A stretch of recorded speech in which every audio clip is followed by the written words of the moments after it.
नमस्कार। इन खबर में आपका स्वागत है। आम आदमी पार्टी के संयोजक और दिल्ली के मुख्यमंत्री अरविंद केजरीवाल इन दिनों मुश्किलों से घिरे हुए हैं। शराब घोटाले को लेकर के ईडी उन्हें 3 बार सम्मन जारी कर चुकी है और वो पेश नहीं हो रहे हैं। आशंका इस बात की है कि गए तो पूछताछ के दौरान कहीं ईडी गिरफ्तार न कर ले। इस पर बीजेपी और आप में वार पलटवार चल ही रहा था। इसी बीच में एक और बड़ा घोटाला आ गया है सामने। जी हाँ, इसे कह सकते हैं कि मोहल्ला क्लिनिक, जिसको लेकर के आम आदमी पार्टी और दिल्ली की सरकार ने काफ़ी प्रचार किया था, उस मोहल्ला क्लिनिक में बड़ी गड़बड़ी सामने आई है।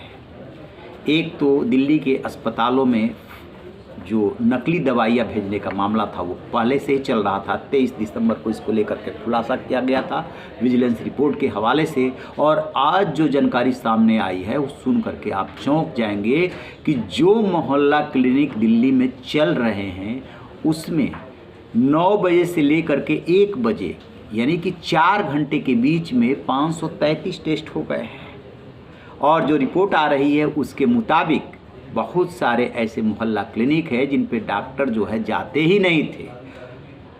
प्री रिकॉर्डेड वीडियो के थ्रू वो अपने अटेंडेंस बायोमेट्रिक लगा लिया करते थे और उनकी जगह पे पैरामेडिकल स्टाफ जो है दवाइयाँ भी लिख दिया करता था और टेस्ट भी। ऐसे करके हजारों टेस्ट हो गए और इसमें न जाने कितने का भुगतान हो गया। जैसे ही ये बात एलजी के संज्ञान में आई, आज उन्होंने कर दिया है सीबीआई जांच की सिफारिश।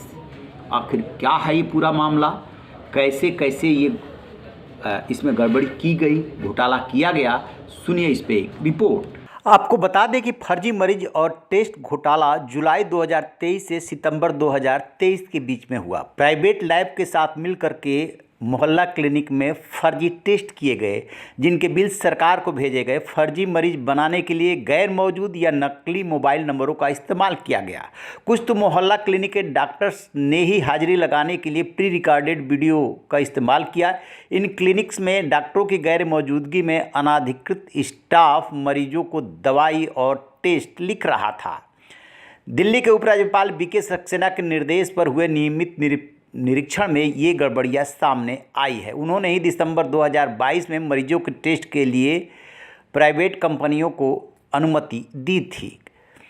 इसमें कौन कौन शामिल है? एगिलस डायग्नोस्टिक्स लिमिटेड और दूसरा है मेट्रोपोलिस हेल्थ केयर लिमिटेड, जिनके जिम में टेस्ट है। 5 मोहल्ला क्लिनिक जफर कला, उजावा, शिकारपुर, गोपाल नगर, धसा में फरवरी से सितंबर के बीच कुल 15,463 टेस्ट किए गए। 52 मामलों में मरीज का मोबाइल नंबर ही खाली छोड़ा गया।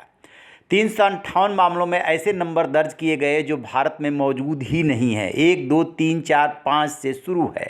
71 मामलों में एक ही नंबर का इस्तेमाल किया गया 15 बार या उससे ज़्यादा बार। 2 मोहल्ला क्लिनिक जगजीत नगर बिहारी कॉलोनी में कुल 2,262 टेस्ट किए गए। 26 मामलों में एक ही नंबर का इस्तेमाल 10 बार या उससे ज़्यादा बार किया गया। 3092 मामलों में अलग अलग मरीजों के नाम दर्ज है, लेकिन सभी का मोबाइल नंबर एक ही है। 111 मामलों में एक ही नंबर का इस्तेमाल 15 बार या उससे ज़्यादा बार किया गया। अगली स्लैब में तो हालात और भी बदतर निकले। 11,657 मामलों में मरीजों के नाम अलग अलग है, लेकिन मोबाइल नंबर का सिर्फ आखिरी अंक 0 है। 8,199 मामलों में मरीजों का मोबाइल नंबर ही खाली छोड़ दिया गया। 42 मामलों में ऐसे नंबर दर्ज किए गए हैं जो भारत में इस्तेमाल ही नहीं किए जा सकते। 817 मामलों में एक ही नंबर का इस्तेमाल 15 बार या उससे ज़्यादा बार किया गया। तो ये तो रहा फर्जी टेस्ट का मामला। इसके पहले दवा घोटाला सामने आया था, जिसमें 23 दिसंबर को चिट्ठी लिखी गई थी। उपराज्यपाल बीके सक्सेना ने चीफ सेक्रेटरी को लिखी चिट्ठी में कहा कि नकली दवाएं दिल्ली के सरकारी अस्पतालों में लाखों मरीजों को दी जा रही है, शायद मोहल्ला क्लिनिक्स में भी बांटी जा रही है। उन्होंने दवाओं की खरीद में किए जा रहे खर्च पर चिंता जताई और दावा किया कि दूसरे राज्यों के सप्लायर और मैन्युफैक्चरर्स इस धांधली में शामिल है। बीके सक्सेना ने विजिलेंस डिपार्टमेंट की रिपोर्ट के हवाले से कहा कि सरकारी लेबोरेटरी में जो 43 सैंपल भेजे गए थे उनमें से 3 सैंपल क्वालिटी टेस्ट में फेल हो गए हैं, जबकि 12 रिपोर्ट अभी आनी बाकी है। इसके अलावा प्राइवेट लैब के जो 43 सैंपल दिए गए थे उनमें से 5 क्वालिटी पर खरे ही नहीं उतरे। चिट्ठी में उन्होंने लिखा कि ये नकली दवाएं दिल्ली सरकार के अस्पतालों में लाखों को मरीजों को दी जा रही है और ये जो है बहुत ही सीरियस मामला है। जो दवाएं प्राइवेट लेबोरेटरी में टेस्ट में फेल हुई उसमें एम्लोडिपाइन, लेवेटिरासिटम, प्रेंटोप्राजोल, सेफ्लेक्सिन और डेक्सामेथासोन जैसी दवाएं हैं सरकारी और प्राइवेट दोनों लेबोरेटरीज में फेल हो गई थी। चंडीगढ़ की एक सरकारी लैब में 11 और सैंपल पेंडिंग पड़े हैं। वहीं विजिलेंस डिपार्टमेंट का कहना है कि ये 10% सैंपल क्वालिटी टेस्ट में फेल हो गए हैं, इसलिए सैंपलिंग स्कोप को और बढ़ाया जाए ताकि किसी नतीजे पर पहुंचा जा सके। सुना आपने, ये है दारू के बाद दवा और फर्जी टेस्ट घोटाला।